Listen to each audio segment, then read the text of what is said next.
Ang buhay ay punong-puno ng choices na nangangailangan ng tamang desisyon. Araw-araw ay namimili tayo kung sino ang pagkakatiwalaan natin, kung sino ang susundin natin, at kung sino ang paglilingkuran natin. Ito po ang naging challenge ni Joshua sa bayan ng Israel.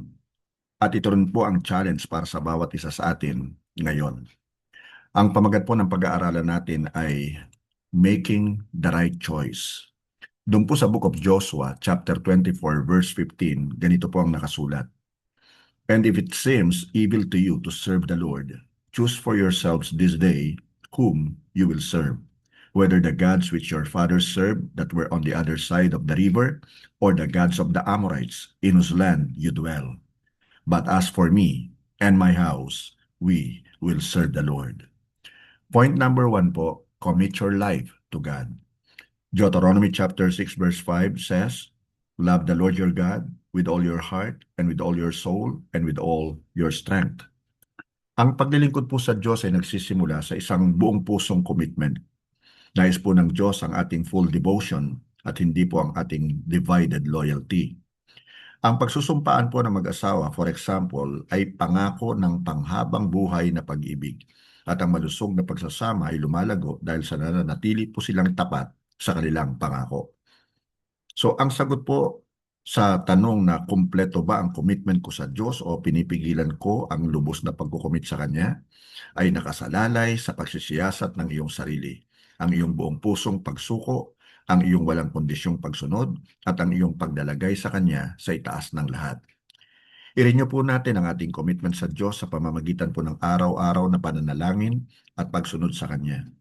Ang pusong lubos na nakafocus po sa Diyos ay hinding-hindi magsisisi sa pagsunod po sa Kanya. Point number 2, honor God above all.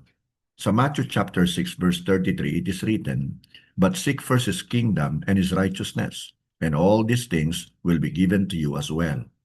Hinimok po ni Joshua ang Israel na talikuran ng pagsamba nila sa mga Diyos-Diyosan, sapagkat tanging ang tunay na Diyos lamang ang karapat-dapat sambahin at unahin sa bawat bahagi ng ating buhay.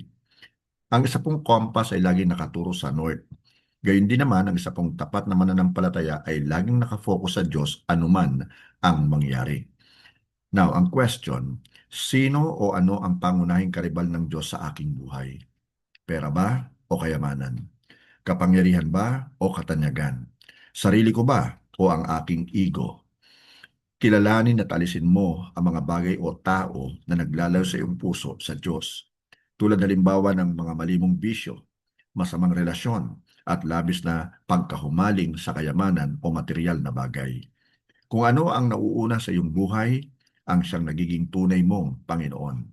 Point number 3, obey God's Word. Sa James chapter 1 verse 22, nakasulat po, do not merely listen to the word and so deceive yourselves. Do what it says. Ang tunay po na disciple ni Kristo ay hindi lamang nakikinig sa salita ng Diyos. Sinusunod din niya ito.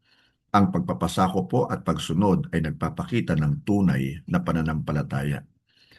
Ang isang karpintero, for example, na sumusunod sa plano o blueprint ay gumagawa ng ligtas at matibay na bahay. Ang pagbabaliwala sa plano ay humahantong sa madaling pagkasira ng itinayong bahay. So tanungin natin ngayon ang ating sarili. Isinasabuhay ko ba ang salita ng Diyos o pinakikinggan ko lamang?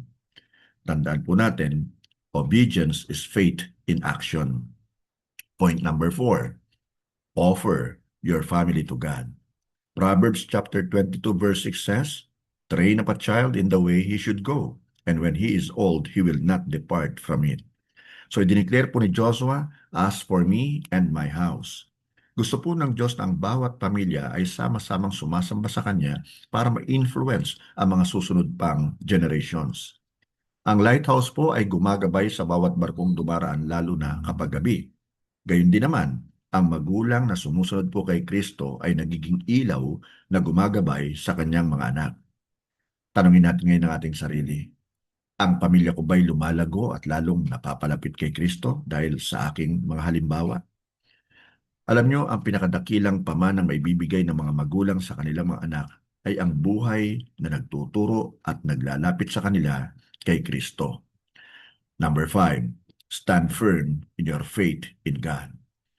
Basahin po natin ang nakasulat sa 1 Corinthians chapter 15, verse 58. Therefore, my dear brothers and sisters, stand firm. Let nothing move you. Always give yourselves fully to the work of the Lord, because you know that your labor in the Lord is not in vain. Ang paglilingkod po sa Diyos ay nangangailangan ng pagtsatsaga. Kahit nagbabago ang kultura, kailangan manatiling tapat ang mga mananampalataya. Ang isa pong malaking puno ay hindi may bumuwal ng malakas na bagyo dahil malalalim na po ang mga ugat nito. Ngayon ang tanong sa atin ay ito, am I standing firm kapag nasusubok ang pananampalataya ko? Manatili po tayong konektado sa salita ng Diyos, sa prayer, at sa pakikipag-fellowship sa kapwa mananampalataya. Ang katapatan po ay nasusukat hindi sa kung paano ka nagsimula, kundi sa kung paano ka nagtapos. Point number 6, encourage others to serve God. Basahin naman po natin ngayon ang nakasulat sa Hebrews chapter 10 verses 24 and 25. And let us think of ways to motivate one another to acts of love and good works. And let us not neglect our meeting together, as some people do, but encourage one another, especially now that the day of His return is drawing near, or is approaching. Ang ating pong commitment ay dapat magbigay sigla sa iba na sumunod po kay Kristo. Kung paanong ang pahayag po ni Joshua ay humamon sa mga Israelites na gumawa ng sarili nilang desisyon. Ang isa pong nakasinding kandila ay makakapagsindi ng marami pang kandila nang hindi nawawala ang sarili nitong apoy. So ang tanong po natin ngayon sa ating sarili, sino ang nahikayat kong sumunod kay Jesus dahil sa aking halimbawa? Kapatid, mag-invite ka ng kaibigan o mahal mo sa buhay para sumamba, manalangin at ma-encourage mo na lumago kay Kristo.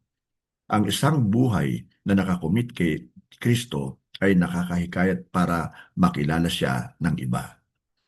So ang hamon po ni Joshua ay umaalingaw pa rin hanggang ngayon. Choose this day whom you will serve. Ang pagiging neutral ay hindi po option. Bawat isa ay kailangan pong mag-decide. Nawa may declare din po natin tulad ni Joshua, as for me and my house, we will serve the Lord.